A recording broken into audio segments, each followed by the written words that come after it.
problema sa pagsuon. Kanino tanan nga may apil ng atong Santos nga misa.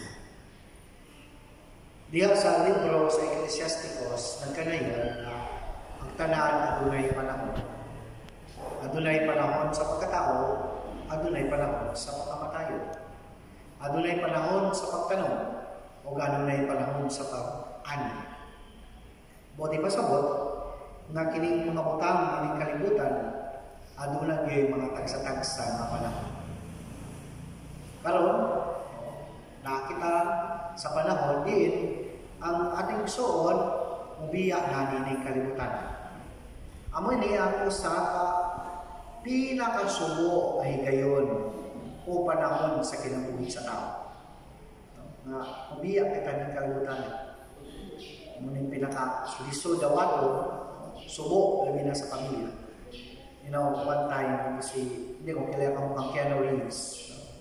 Si Keanu Reeves, noon may siya na sa ka-artista na medyo lantik ang salabutan.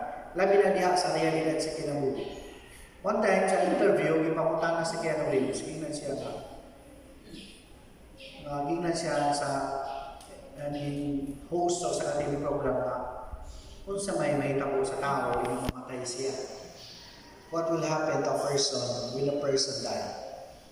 Yun si Keanu Reeves na ang ako rin nahibawaan na ang mga nahigugma sa imo may ngawon sila sa imo. People who love you will miss you. Amura ba nato siguro, no? At mawala kita ng kalimutan na mingaon ang mga nahigugma ka nato. Diba? Ang balita mo na subo ang pamilya. Ano man, kay mingaon ka mo. Gusto pa nito ikaiba din ang ating suon. Mina kay hapit na Pasko. Hapit na bagong tuwing. Mingaon kita, walang tao mawala na ng kalimutan. Ang bitaw nga hagit sa ato, para dili kita karadyo mingaon, samtang buhi pa, we spend time with a person. Diba?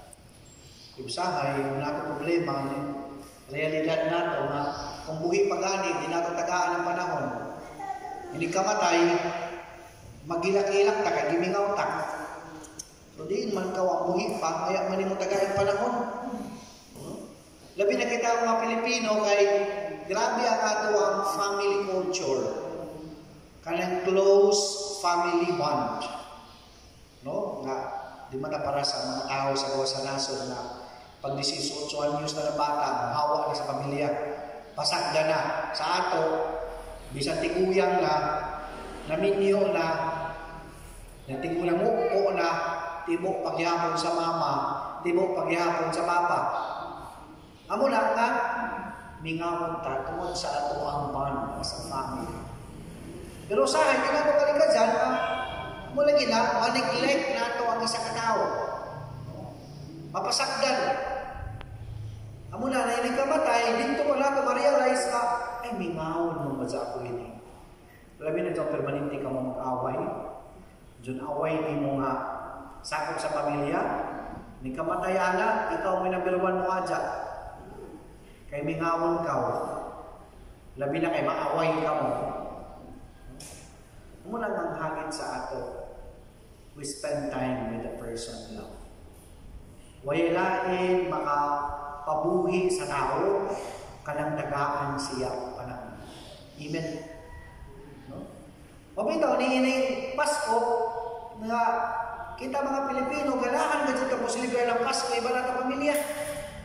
Kay bahala kung saging rayaan at tubangan, basta iba ng pamilya, lipay naman. Kay sa litso na nimusudan, pero ikaw rin isa, huwag pamilya, mingaw. Muna ipahinumduman kita, na kinahanglan, samtang makaya pa natin, samtang buhi pa kita, we spend time with the person we love. Ayaw, ang pamilya kayo nigarapinin, ang inyong paghatag ng panahon ng ating soon, samtang buhi pa siya, igo na alam ka ninyo. Uyang man, no? This is the last time na mahatag ka mo sa inyo ang pagbati sa atong igsoon. O kapahinom naman sa kita, na kung mahatag, importante importante ang paghatag panahon sa atong isikataw, labaw ka importante ang paghatag ng panahon sa Dios. Kaya naman, ang paghatag ng panahon sa Dios, mulugtad na ba? Human sa kamatayon. Kaya usahay, buhi pa ta, di ta muhatag panahon sa Ginoo, hindi kamatay nato, aman ta singod. No? Aman ta pasingod. Unang man nato palabot dito sa Ginoo, mabuhi pa ta, iga ta muhatag panahon. Meaning kami kanihan dito sa mundo na mga facilitator, kasagalang problema sa mga busy, kay hamot mga sakop nato sa busy nga, dili mo simba, sakop sa Katoliko, pwede mo simba, no?